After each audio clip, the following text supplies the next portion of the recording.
Boa tarde a todos e a todas. Nós estamos aqui, mais uma vez, né, dando as boas-vindas e também dando uma boa tarde aqui para Viviane, para Rúbia.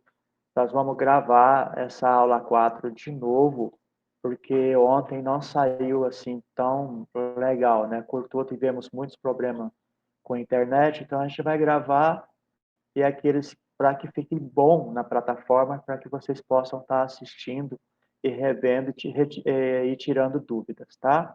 Então vamos lá. A nossa aula 4 fala de preenchimento do bloco 1, identificação e controle. Então, qual que é o objetivo? É preencher corretamente o bloco 1 do formulário principal de cadastramento, de acordo com as orientações do manual do entrevistador. Este bloco contém a identificação da família pelo meio do código familiar, controle dos formulários utilizados, identificação do local de residência da família, identificação do entrevistador e local para assinatura do representante da prefeitura, órgão responsável pelo cadastramento. A identificação e controle do bloco 1. Atenção! Os quesitos de 1.01 a 1.03 são automaticamente preenchidos pelo sistema e as informações do quesito 1.01 e 1.02 devem ser transcritos no formulário da família. O quesito 1.03 não deve ser preenchido. Os quesitos de 1.04 a 1.06 estão bloqueados no sistema de cadastro único. Sendo assim, estes quesitos não devem ser preenchidos. O quesito 1.07 se refere à inclusão de uma família, quando se trata da primeira entrevista, ou a atualização dos dados de uma família já cadastrada. Lembrando também que todos esses itens que nós falamos aí agora, trata-se de dados sigilosos, né, que não podem ser cedidos sem um documento que autorize, sem um termo de compromisso, tá? Bloco 1, identificação e controle. Os quesitos 1.08, forma de coleta de dados, indica o modo como é feita a entrevista com a família, sem visita domiciliar ou com visita domiciliar. Vai ter lá o quadradinho, né? Você vai assinar com ou sem visita e vai assinar lá o quadradinho lá, né? Com ou sem visita. O quesito 1.09, formulários preenchidos, indica quais formulários foram utilizados na entrevista com a família, facilitando assim o controle da gestão municipal. Deve ser preenchido no final da entrevista. Então, você faz toda uma entrevista, no final você vê todo o material, quais os formulários que você utilizou para preencher esse controle, tá? Atenção, para a pessoa ser identificada como em situação de rua, no cadastro único, é necessário que seja indicado o preenchimento do formulário suplementar 2, do item 3 do quesito 1.09 do formulário principal. Eu costumo dizer que o formulário mais fácil de identificar quando se fala em situação de rua é o suplementar 2, para que vocês não esqueçam de jeito nenhum. Onde que eu preencho situação de rua? Suplementar 2. Sempre é isso. E lembrando que é um formulário para cada pessoa. Mesmo que tenha 5 pessoas na família e está em situação de rua, é um formulário para cada um, tá? Então, tá aí os exemplos de como preencher. O formulário principal 0, avulso 2, 0, avulso 1, tá marcado ali, suplementar 1 e 2, tá? Identificação e controle. O quesito 1.010, data da entrevista, deve ser preenchido com a data em que a entrevista foi realizada, ou com a data do primeiro dia de entrevista, caso tenha ocorrido mais de uma ocasião. Toda vez que houver uma nova entrevista com a família, este quesito deve ser alterado. Tá? Eu comecei a fazer um cadastro, não terminei, ficou para amanhã ou depois. A data que eu coloco não é o dia que eu terminei, é o dia que eu comecei, tá? O dia que eu encerrei esse cadastro é a data que eu vou colocar a data do primeiro dia de entrevista. Caso ele venha fazer alguma alteração, alguma atualização, aí sim eu coloco a data de novo, tá? Vai ser o dia da alteração que vai ficar esse cadastro. Os quesitos 1.08, 1.09 e 1.10 são de preenchimento obrigatório. Os quesitos 1.01 a 3 serão automaticamente preenchidos pelo sistema de cadastro único, depois de atribuídos pelo sistema. As informações do quesito 1.01 e 1.02 devem ser transcritas no formulário de cadastro da família, cadastramento da família.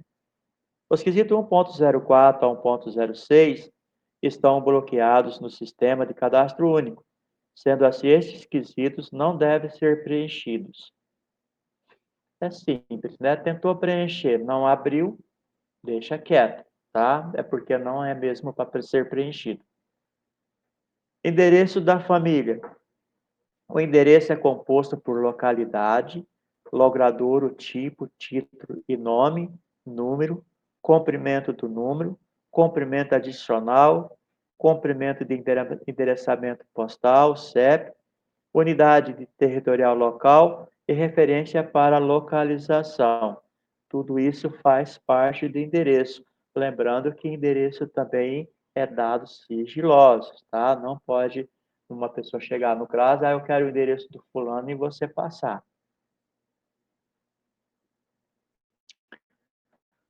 Bloco 1, endereço da família. Localidade, quesito 1.11. É o nome pelo qual é conhecido o local ou região onde está situado o logradouro. Nas áreas urbanas, em geral, a localidade assemelha-se a bairro, e nas áreas rurais indica a região do município onde se situa o endereço, como povoado, vila, arraial, entre outros. Bloco 1, endereço da família, cadastramento diferenciado. Atenção! No caso de famílias quilombolas ou indígenas, este quesito poderá ser preenchido com o nome da comunidade quilombola ou da aldeia indígena. Bloco 1, endereço da família. O logradouro, quesito 1.12 a 1.14, é o local onde está situado o domicílio da família, sendo uma área pública de circulação de pessoas, veículos ou mercadoria. Na zona rural, quando não for possível registrar adequadamente o endereço, as propriedades rurais também poderão ser consideradas logradouros. Nas cidades, logradouros são as avenidas, as ruas, né, as travessas, alamedas. Na zona rural, você pode usar nome da fazenda, nome do sítio, e assim por diante. Ou até mesmo o nome da linha, né? Às vezes tem a linha Barreirão, linha Iguaçu, e por aí vai. Bloco 1, endereço da família. O logradouro pode ser formado por até 3 componentes, sendo ele tipo, título e nome, né? Tipo, quesito 1.12, de preenchimento obrigatório, indica a natureza de construção do logradouro, assumindo denominações como rua, avenida, rio, alameda, travessa, estrada, igarapé, entre outros. Atenção! Existe uma lista de tipos de logradouro que deve ser utilizado pelo entrevistador para auxiliar o preenchimento do formulário. Esta lista está carregada lá na V7, Cadastro Único, versão 7.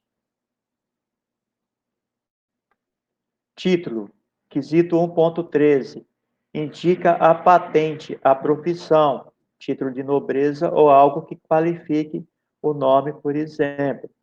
Professor, general, barão, santa, pintor, escravo, viúva, pedreiro, carpinteiro e por aí vai, né? O título pode apresentar nomes compostos como juiz de paz, Nossa Senhora, professor doutor, tenente-coronel. Atenção, existe uma lista de títulos de logradouros que deve ser utilizado pelo entrevistador para auxiliar o preenchimento do formulário. Esta lista está carregada na V7. Atentar para os casos em que o título, na verdade, é o próprio nome do logradouro. Por exemplo, Rua Princesa tem o tipo mais o nome. É diferente de Rua Princesa Isabel, porque a rua é o tipo, a princesa é o título e Isabel é o nome.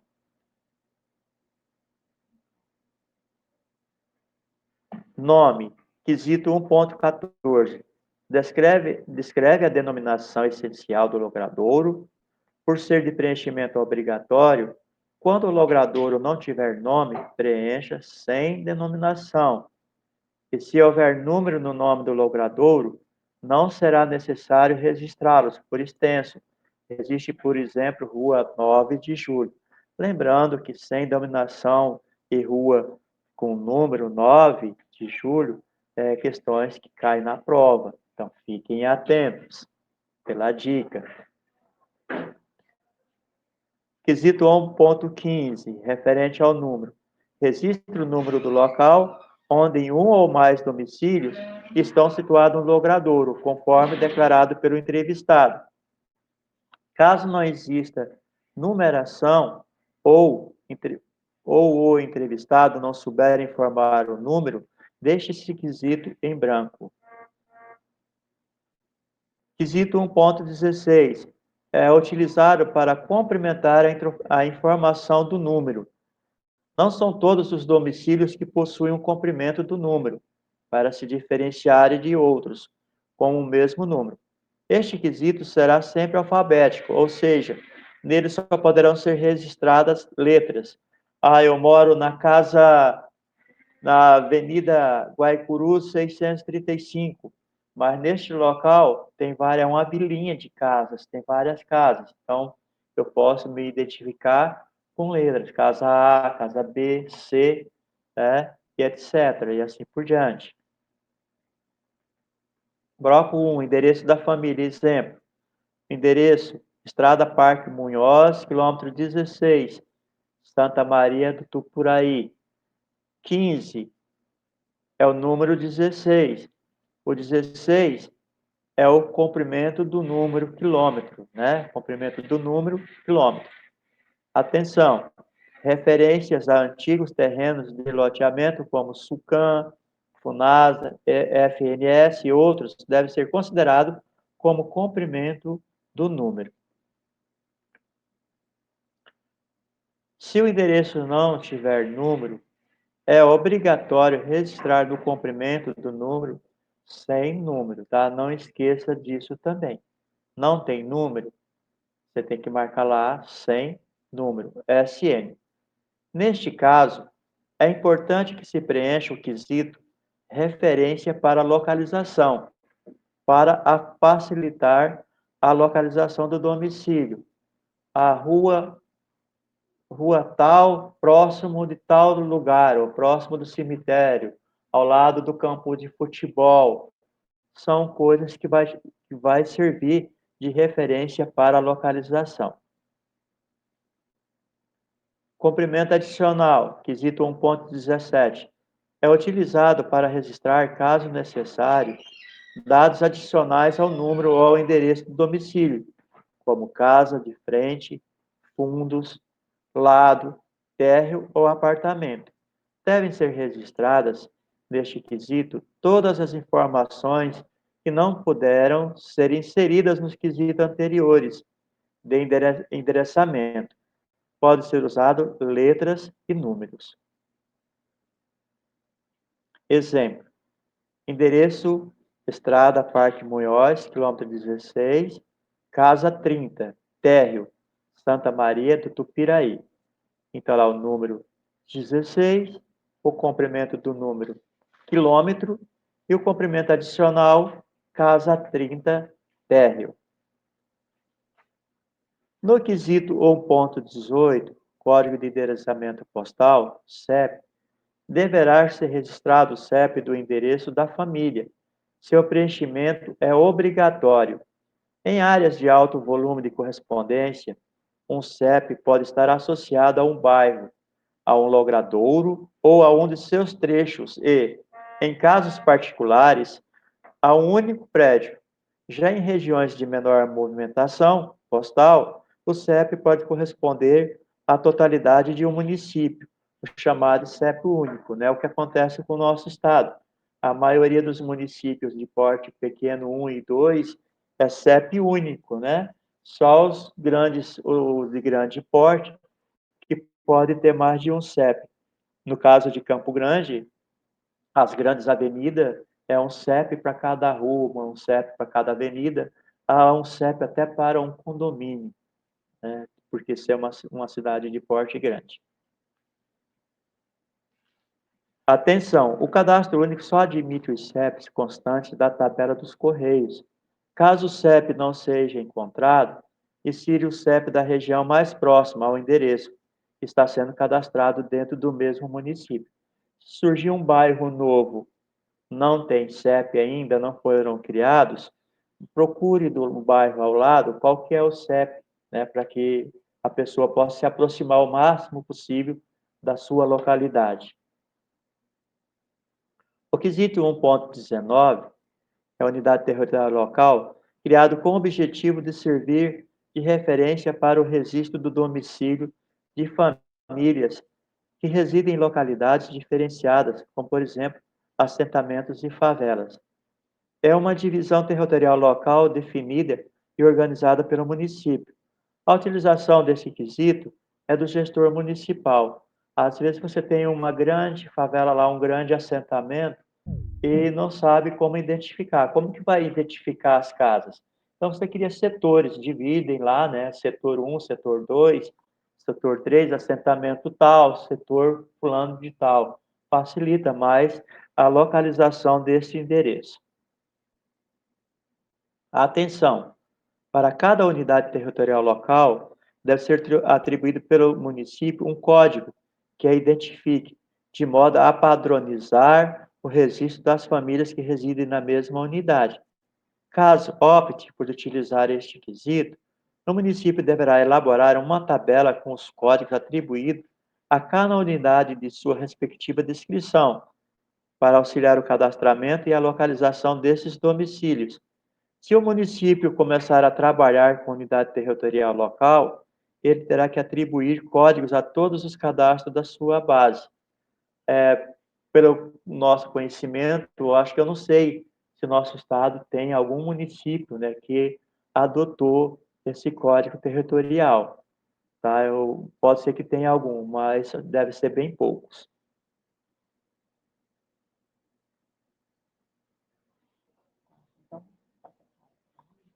Agora, eu vou estar passando a palavra para a Rúbia, né, para continuar com vocês a gravação desta aula. Até a próxima.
Bom, voltando aqui. Só um momentinho. Aí. O endereço da família, né? Então, como eu continuo dando continuidade ao que o Cláudio falou, o quesito 1.20 é referência para a localização. É uma informação descrita utilizada para facilitar a localização de uma unidade residencial, que tem o seu endereço informado no cadastro único. Exemplo, casa ao lado do cemitério.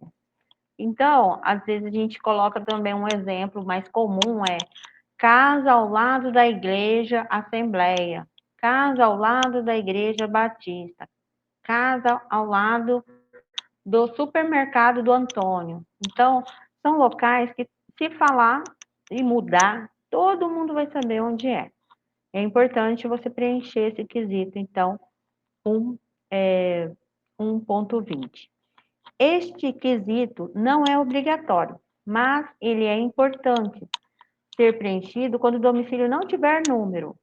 Bom, se o domicílio estiver sem número, na parte do número você vai deixar em branco, no complemento do número você vai colocar SN, e na parte que for o 1.20, você vai adicionar uma informação que fica perto de qual local, que vai chamar a atenção naquela rua, que é perto, que todo mundo comenta o que é próximo, aí você vai poder estar informando aqui no 1.20.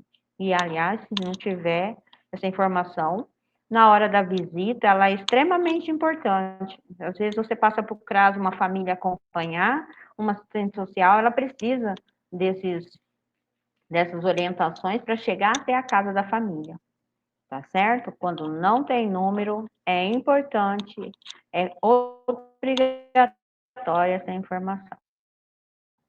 Aí vem o endereço da família, Enseada das Andorinhas, localidade, o exemplo que a gente tem aqui.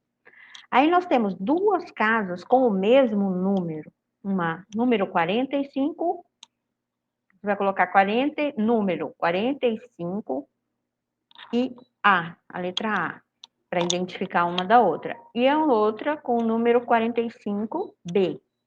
No complemento do número, você vai colocar B. Então, o outro exemplo que nós temos aqui, ó, a rua é Rua Barão da Vila, Logradouro, certo?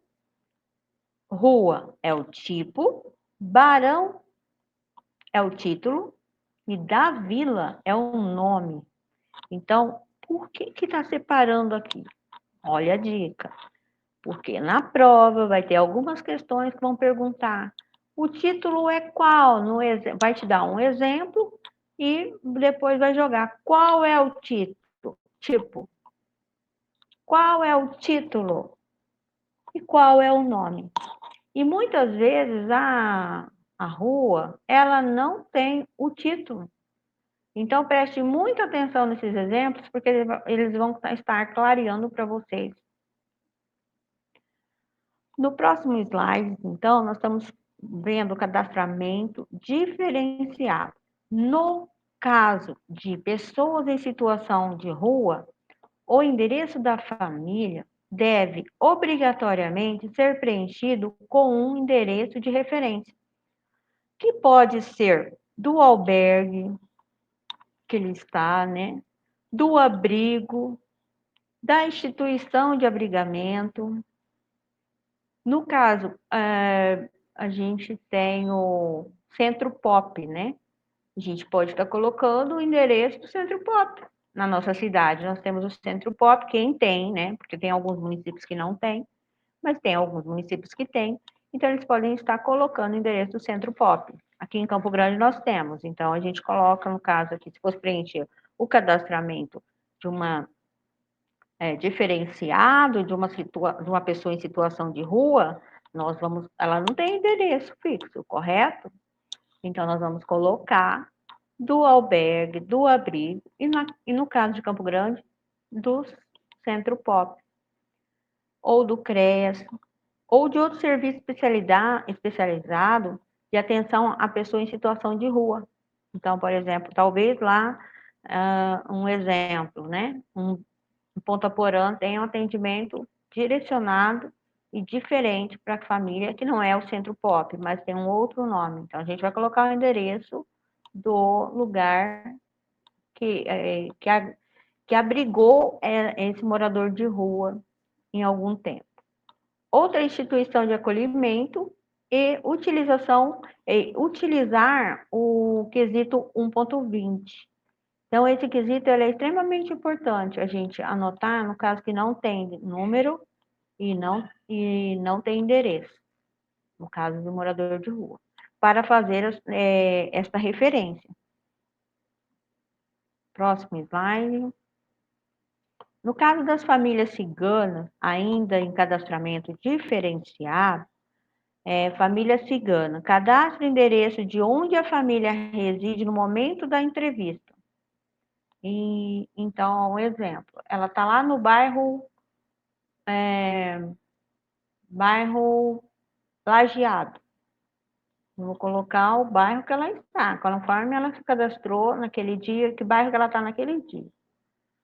As famílias ciganas, nômades e seminômades, é fundamental informar sobre a necessidade de fazer a atualização cadastral sempre que se deslocarem para outro local. Um exemplo claro, alguns dias atrás, alguns meses, a gente recebeu uma ligação de uma família que estava em outro município e precisava fazer a atualização. Então, ela tinha passado por Dourado e foi atualizar em outro município. E ela precisava atualizar lá. Então, se ela mudou de uma cidade para outra, ela tem que ir atualizando. Ela mudou a situação dela. Ela precisa, são cadastros diferenciados, mas eles precisam atualizar constantemente para estar recebendo o benefício. No caso de famílias acampadas, não é obrigatório colocar o endereço do acampamento, ok? No caso de famílias beneficiadas do PNCF, registre o endereço que a família realmente mora e por que não e pode não ser a unidade produtiva. Então você registra essas informações. No caso da família assentada de reforma agrária, elas devem morar no assentamento. Por isso, registre o endereço do próprio assentamento. Então existe uma pequena diferença aí que a gente precisa verificar. Nós temos famílias acampadas, que são diferentes de assentadas ou beneficiários de programas agrícolas, né? Então, a gente, programa da família agricultora, então são coisas diferentes. Então, para cada uma delas, nós temos uma forma de estar anotando no nosso cadastro dessas famílias. Endereço, nós temos um seguinte exemplo aqui. Endereço da família quilombola. Olha aí. Então, nós vamos anotar na unidade federativa, que é a UF, Bahia, que é o estado. Município, Rio de Contas. Endereço, rua sem denominação. Número 17, Sucam, Quilombo Bananal. CEP 46.170.000. No 1.11, como que a gente vai responder? Na localidade, a gente vai colocar. Agora eu vou dar preste atenção, viu? Tema de prova. Localidade, Quilombo Bananal. Posso escrever Quilombo só? Não. Posso escrever Bananal só? Não também. Eu tenho que colocar Quilombo Bananal, conforme o exemplo está dizendo aqui. Então, na hora da prova, se você colocar só Quilombo, não vai valer sua questão. Só Bananal? Também não. Então, como que vai valer? Quilombo Bananal. Então, preste atenção nisso. 1.12, tipo rua, porque o endereço já está indicando, tem rua. 1.13, título, tem título? Não, não tem título. Não tem título. Então, eu vou deixar em branco. Se na prova tiver o espaço ali, eu escrevo sem título? Não, eu deixo em branco, tá certo? 1.14, nome. Aí vem o nome, sem denominação. Eu tenho que escrever? Sim, você tem que escrever sem denominação, que nem está aqui no exemplo. 1.15, a mesma coisa. Tem número? Tenho, então tem que anotar. 17. 1.16, complemento do número, SUCAM. Tem que escrever SUCAM, eu tenho que escrever quilômetro bananal SUCAM. Não, eu tenho que escrever SUCAM, e não quilômetro bananal SUCAM, hein? Preste atenção. 1.17, complemento adicional. Nós temos complemento adicional? Não temos, então nós não informamos aqui, porque nós temos o número. Tendo o número, não, pode deixar em branco o complemento adicional. Ah, mas se eu quiser, pronto. Você não precisa. E na prova eu vou te cobrar o que precisa, tá certo? Então vamos ficar atento. 1.18, CEP 46.170.000. 1.20, referência para localização. A referência para localização, eu preciso colocar, né? Então, é a casa mais próxima do Ribeirão. Aí eu coloco, porque é importante você localizar aquele local onde está localizado o quilombo bananal, tá certo? Vamos para o próximo exemplo.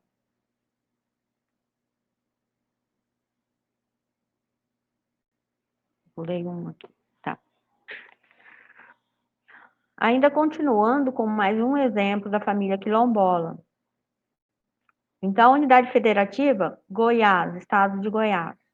Município, Cavalcante. Endereço, comunidade Vão do Moleque. Sem número, SN, Calunga, CEP, 73.790.000. Então, no 1.11, a localidade eu vou escrever o quê? Calunga. Ah, eu vou escrever Calunga Cavalcante. Eu quero, Rúbia. Não, gente, não é para escrever o que você quer. É Calunga, é o nome que você vai colocar na localidade. No tipo, que tipo que é? 1.12, é comunidade que você vai escrever. No 1.13, nesse exemplo, ela não tem título. Aí você vai deixar em branco. Ah, mas eu quero escrever Calunga, ou eu quero colocar comunidade Calunga. Olha, um exemplo claro, eu passei por, coloquei comunidade e deu errado. Então, não tem título, tem tipo, é uma comunidade. Nós colocamos assim e deixamos em branco o título. 1.14, nome, Vão do Moleque. Não precisa colocar acento, tá certo? 1.15, número. Tem número, pessoal? Tá sem número. Olha o detalhe.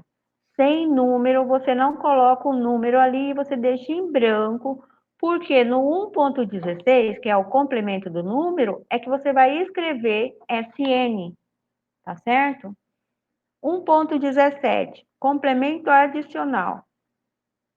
Não temos. Deixa em branco.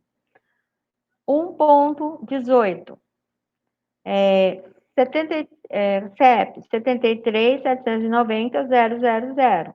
Então, neste caso, você já anota e deixa.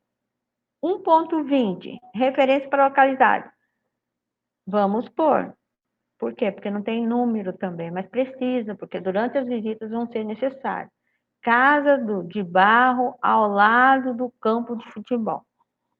Nós temos uns exemplos aqui, porque vocês vão precisar. Próximo slide, próximo exemplo. Unidade Federativa, Roraima. Município, São João da Baliza. Terra indígena Way. Então, o endereço é comunidade Xari, sem número. CEP 69.375.000. Então, como que eu vou responder no formulário ou na prova? Bom, a localidade é terra indígena Weiwei, certo? Ah, mas se eu colocar São João da Baliza? Não, gente, a localidade é terra indígena Weiwei. Aí nós temos o tipo. No tipo, nós vamos colocar a comunidade. No 1.13, eu tenho título? Não tenho. Então, eu vou deixar em branco. Se você colocar na prova comunidade também, vai estar errado e vai cancelar para você. Então, tem que prestar bem atenção nessa parte. 1.14, nome, Xari. Porque ela é comunidade? Não, comunidade é o tipo. Se eu colocar comunidade Xari, tá certo, Rúbia? Não, não está. É Xari o nome. 1.15, número, nós não temos, então ele fica em branco. 1.16, complemento do número. Aí que nós vamos adicionar o SN para informação. No 1.17, o complemento adicional não temos. 1.18, o CEP 69.375.00. Pronto. Aí vem 1.20, a referência da localidade. Casa à direita da escola. Então, por que precisa disso? Porque não tem número. Então, é importante para as próximas visitas, ou recadastramento, ou averiguação, todas vocês vão precisar de uma informação como essa. Próximo slide. Endereço da família indígena. Vocês estão me ouvindo bem? Então? Ah, então tá bom. Endereço da família indígena. Unidade Federativa, Roraima. Município, Bonfim. Terra indígena, Jabuti. Endereço, Maloca do Jabuti, vírgula, sem número. CEP, 69.380.000. Como que a gente vai responder no formulário? Localidade, terra indígena, Jabuti. 1.12, tipo Maloca. 1.13, nós não temos o título. Título nós não temos, então ela vai ficar em branco. 1.14, do Jabuti. Ah, Rubia, mas eu quero colocar Jabuti só. Eu acho que o do não precisa. Tem que colocar do Jabuti, que nem tá aqui no exemplo, tá certo? Se cair na prova, você vai lembrar de mim. O do, a Rubia falou que tem que colocar. Então, coloca. Tudo bem? Pronto. 1.15, número. Em branco, não tem número. Ah, mas eu quero colocar SN aqui, não tem número. Não faz isso, é em branco. No número, você não vai colocar nada se não tiver número. 1.16 é um complemento do número. Aí sim você coloca o SN, tá bom? 1.17 é o complemento adnominal. Quem complementa esse número? Não tem. Então, ele fica em branco. Ok? Vão postando as perguntas que vocês tiverem dúvida, tá? Sobre a apresentação nossa, que daí nós vamos estar no final abrindo para as perguntas, para os questionamentos. Aí vamos lá, 1.2, a referência da localidade, casa de palha, perto da plantação de mandioca. E é isso, tá? O exemplo terminou. Já finalizando, o entrevistador, os quesitos 1.21 e a 1.22, incluindo o campo para assinatura, devem ser obrigatoriamente preenchidos pelo entrevistador. Então, no ato que você está terminando o preenchimento, quem que tem que assinar é você e o entrevistador, e o RF. O RF é responsável pela família, ele também vai assinar. O preenchimento desses quesitos é obrigatório. Então, faz necessário que a gente justifique aqui que na hora da entrevista você precisa assinar no final, tá bom? O entrevistador. O 1.23 é o espaço de observação, de preenchimento não obrigatório, no qual, se julgar necessário, o entrevistador poderá registrar informações complementares na presença do RF e com seu consentimento. Um exemplo claro aqui que a Edna falou hoje de manhã. A gente não pode fazer um julgamento Eu sei, é cidade pequena, a gente conhece toda a vida de todo mundo, mas às vezes a gente não sabe o que a pessoa está passando. Às vezes não sabe o que está acontecendo dentro da casa dela e da situação atual dela. Então, não deixa registrado ali aquilo que você realmente precisa registrar. Se não, se julgar necessário mesmo. E até não haver divergência com o RF, tá? A assinatura de um representante da prefeitura ou órgão de cadastramento é obrigatória. Então, pessoal, vocês podem assinar, porque o entrevistador, ali no papel da entrevista, ele assina, ele representa a prefeitura, a prefeitura, né? E o órgão de cadastramento. Então, você é responsável por a coleta daquelas informações. Por isso, você vai assinar. Você não recai sobre você o peso de veracidade. Isso é o RF que vai verificar, que vai responder por alegações que ele colocou ali. Tá certo? Você só recai sobre as informações bem preenchidas ou não preenchidas, tá certo? Bom, pessoal, por hoje é só. Esse é o nosso último slide. Eu vou estar abrindo para vocês falarem, se quiserem, se assim acharem necessário. E, certo, é isso. Se tiverem alguma dúvida, eu estou aqui à disposição. Vou abrir o chat aqui para estar fazendo a leitura das perguntas. Ok, Corumbá, renda zero, não, essa é a pergunta do... Ok, então, por hoje é só. Nós queremos agradecer a presença de todos.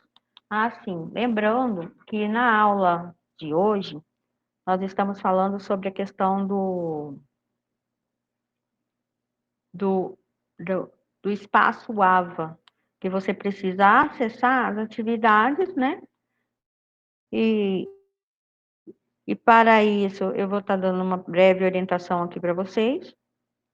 Sim, o manual do entrevistador, a página que você deve ler hoje sobre os slides da aula de hoje é da 30 a 44, o slide da aula 4. Nós também temos o vídeo Identificação. É importantíssimo vocês verem. Vocês percebem que ao lado de quando você abre o vídeo, tem um quadradinho. Nesse quadradinho, depois que você leu o vídeo, baixou o vídeo, ele vai ficar com uma seta verdinha dizendo, olha, ela terminou, ela concluiu a ação, e a partir daí conta como atividade concluída, tá certo?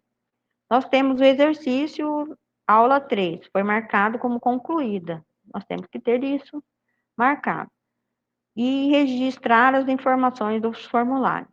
Aí nós temos o exercício da aula 4, nós temos que fazer também, porque senão a plataforma não evolui para a próxima etapa, que é a aula de amanhã. Tá certo? E mais tarde nós estaremos postando também a aula de hoje. Uma boa tarde a todos, espero que vocês tenham compreendido. E desculpe algumas falhas da internet, e nossa, inclusive, nós estamos começando esse trabalho remoto, que para nós é uma grande novidade também. E contem conosco no WhatsApp, no chat, inclusive na área da plataforma Moodle, para vocês estarem realizando os exercícios. Pode postar sua dúvida também no fórum de dúvidas, tá? E é isso. Uma boa tarde, eu encerro a aula de hoje.